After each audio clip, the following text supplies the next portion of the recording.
بسم اللہ الرحمن الرحیم۔ محترم ناظرین کرام، السلام علیکم ورحمۃ اللہ وبرکاتہ۔ الحمد للہ عز وجل، ہم سیرت رسول صلی اللہ تعالی علیہ وسلم پر ایک بہترین کتاب تواریخ حبیب الہ پڑھ رہے ہیں۔ آج ہم انشاءاللہ عز وجل باب اول کی چوتھی فصل یعنی ایام جوانی کے حالات پڑھیں گے۔ دیکھیے، ایام جوانی کے حالات، جب آپ نے جوانی کی منزل میں قدم رکھا، یعنی جب نبی پاک صلی اللہ علیہ وسلم نے جوانی کی منزل میں قدم رکھا، جب آپ جوان ہوئے تو ان خلاف تہذیب امور سے دور رہے جو عموماً نوجوانوں میں پائے جاتے ہیں۔ نوجوان جوانی کے نشے میں جو عام طور پر خلاف تہذیب کام کرتے ہیں، ان تمام کاموں سے نبی پاک دور رہے۔ صداقت، امانت، دیانت اور تمام اوصاف حمیدہ و اخلاق حسنہ کے آپ حامل تھے۔ صداقت یعنی سچائی، امانت امانت داری، دیانت دینداری، دیانت داری، اوصاف حمیدہ اوصاف وصف کی جمع ہے، اوصاف حمیدہ یعنی اچھے اوصاف، اخلاق حسنہ اچھے اخلاق، ٹھیک ہے۔ نبی پاک صداقت، امانت، دیانت اور تمام اچھے اوصاف اور اچھے اخلاق کے حامل تھے۔ آپ میں تمام اچھے اخلاق شامل تھے۔ نوجوان آپ کو لہو و لعیب کی طرف بلاتے، لیکن آپ ان کے ساتھ ہرگز نہ جاتے۔ قریش کو آپ کی صداقت و امانت کا اعتراف تھا، یعنی قریش مانتے تھے کہ آپ سچے ہیں، امانت دار ہیں، جس کی وجہ سے وہ آپ کو امین کہتے تھے۔ قریش نبی پاک کو امین کہا کرتے تھے۔ اس میں آپ چند سوال بنا سکتے ہیں کہ نبی پاک صلی اللہ علیہ وسلم کو اعلان نبوت سے پہلے قریش کیا کہا کرتے تھے؟ امین کہا کرتے تھے۔ کیا قریش کو نبی پاک کی صداقت و امانت کا اعتراف تھا؟ جی ہاں، قریش کو بھی نبی پاک کی صداقت و امانت کا اعتراف تھا، اسی وجہ سے تو امین کہا کرتے تھے، ٹھیک ہے۔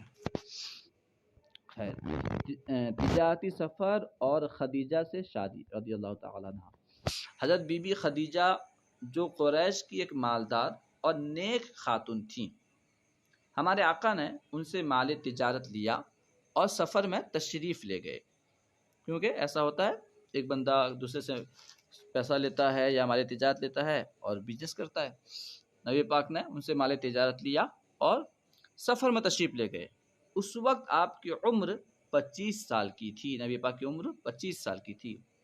اس سفر میں نستورہ راہب کے پاس سے آپ کا گزر ہوا۔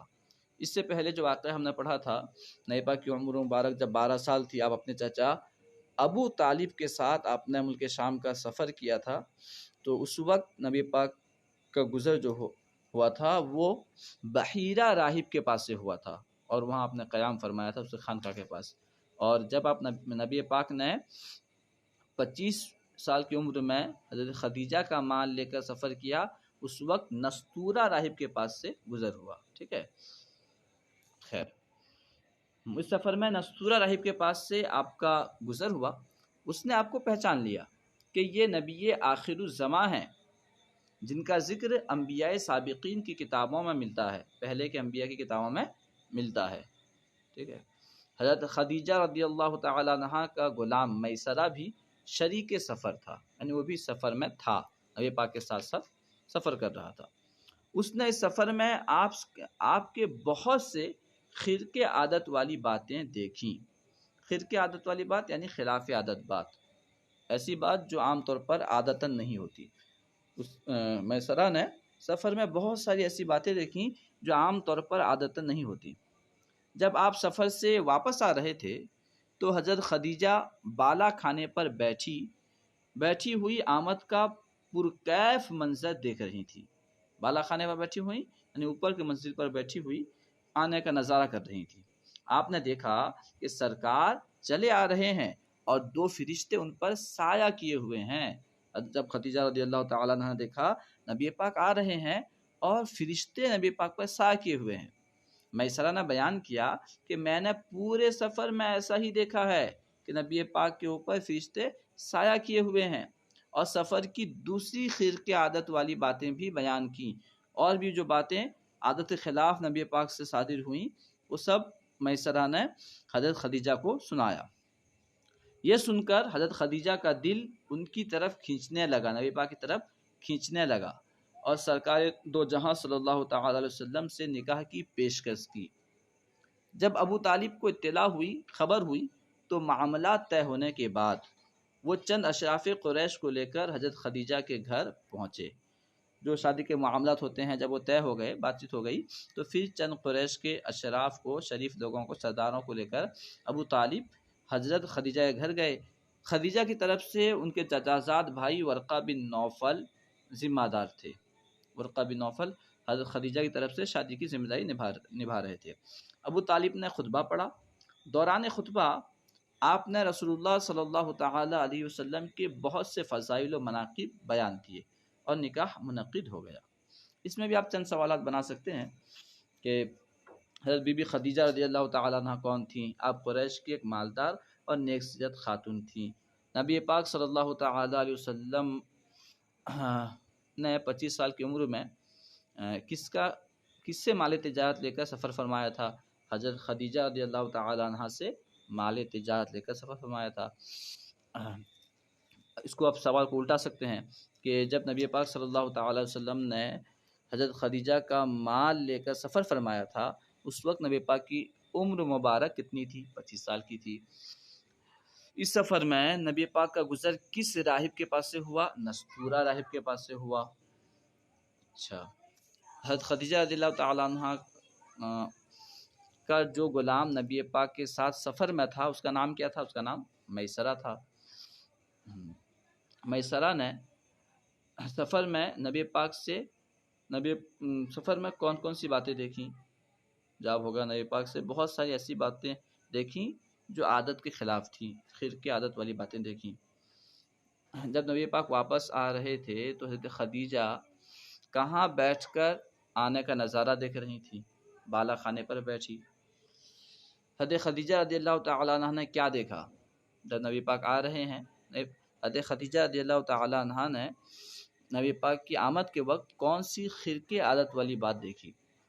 جب میں کہیں گے کہ نبی پاک چلے آ رہے ہیں اور 2 فرشتے ان پر سائے کیے ہوئے ہیں۔ حضرت خدیجہ کا دل نبی پاک کی طرف کیوں کھینچنے لگا؟ جب ہوگا نبی پاک سے خرقے عادت والی باتوں کو دیکھنے کے بعد حضرت خدیجہ کا دل نبی پاک کی طرف کھینچنے لگا، اور بھی وجوہات ہوں گے، ٹھیک ہے۔ تو نبی پاک صلی اللہ تعالی وسلم کی طرف سے ذمہ دار کون تھے؟ ابو طالب، ٹھیک ہے۔ ابو طالب کن کو لے کر کے حضرت خدیجہ کے گھر پہنچے تھے؟ قریش کے چند اشراف کو۔ حضرت خدیجہ کی طرف سے شادی کی ذمہ داری کون نبھا رہے تھے؟ ورقہ بن نوفل، جو آپ کے چچازاد بھائی تھے۔ نبی پاک کے نکاح کا خطبہ کس نے پڑھا تھا؟ ابو طالب نے۔ خطبے میں ابو طالب نے اور کیا بیان کیا تھا؟ نبی پاک صلی اللہ تعالی علیہ وسلم کے فضائل و مناقب بھی بیان کیے تھے۔ خیر، لاجواب فیصلہ۔ اب دیکھیے یہاں سے خانہ کعبہ کی تعمیر، خانہ کعبہ کی عمارت سیلاب اور بارش کی وجہ سے کمزور اور خستہ ہو چکی تھی، خستہ ہو چکی تھی۔ اس لیے قریش نے اس کی تعمیر نو شروع کر دی، نئی تعمیر شروع کر دی۔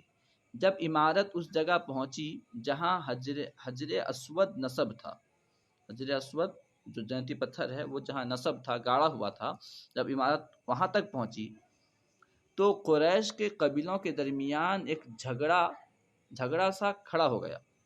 ہر قبیلہ یہ چاہتا کہ حجر اسود کو اٹھا کر ہم اس کی جگہ نصب کریں تاکہ یہ عمل ہمارے قبیلے کے لیے فخر و شرف کا باعث ہو۔ ہر قبیلہ چاہتا کہ ہم حجر اسود کو رکھیں۔ اس سلسلے میں تناؤ بڑھتا گیا، جھگڑا لڑائی بڑھتا گیا یہاں تک کہ تلوار نکلنے کی نوبت آ گئی۔ آخر کار سارے لوگوں کا اس بات پر اتفاق ہوا، سارے لوگ اس بات پر راضی ہو گئے کہ صبح حرم شریف میں جو سب سے پہلے داخل ہو جائے گا اس کے فیصلے پر عمل کیا جائے گا، اس کا فیصلہ سب مانیں گے۔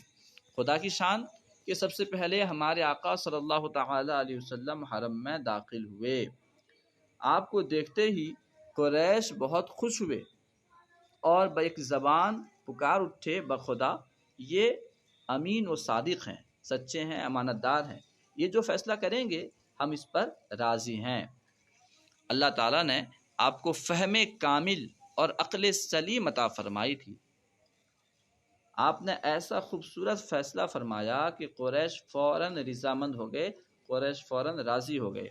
آپ نے فرمایا کہ حجر اسود کو ایک چادر میں رکھیں اور اس چادر کو قبائل قریش سے ایک ایک فرد پکڑ کر، قبائل قبیلہ کی جمع ہے، قریش کے تمام قبیلوں میں سے ایک ایک فرد پکڑ کر اس جگہ لے چلے جہاں حجر اسود نصب تھا۔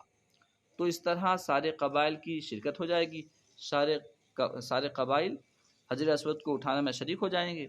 اس کے بعد ہر آدمی مجھ کو اپنی طرف سے وکیل بنا دے، اس لیے کہ وکیل کا فعل موکل کا فعل ہوتا ہے، وکیل کا جو کام ہوتا ہے گویا کہ اصل میں وہ موکل کا کام ہوتا ہے۔ جیسے میں نے کسی کو کسی کام کے لیے بھیجا تو گویا کہ اس کا کام کرنا وہ میرا کام کرنا ہوگا، ٹھیک ہے۔ اسی طرح حجر اسود کو اس کی جگہ رکھنے کا شرف ہر ایک کو حاصل ہو جائے گا۔ قریش نے بدیل و جاں اس فیصلے کو قبول کیا اور اس پر عمل پیرا ہوئے۔ نبی پاک صلی اللہ علیہ وسلم نے اعلان نبوت سے پہلے اس طرح کے بہت سارے کام انجام دیے۔ انشاءاللہ عز و جل دوسری ویڈیو میں حالات نبوت کے تعلق سے پڑھیں گے۔ اگر آپ کو ویڈیو اچھی لگی تو لائک اور شیئر کرنا نہ بھولیں۔ السلام علیکم ورحمۃ اللہ وبرکاتہ۔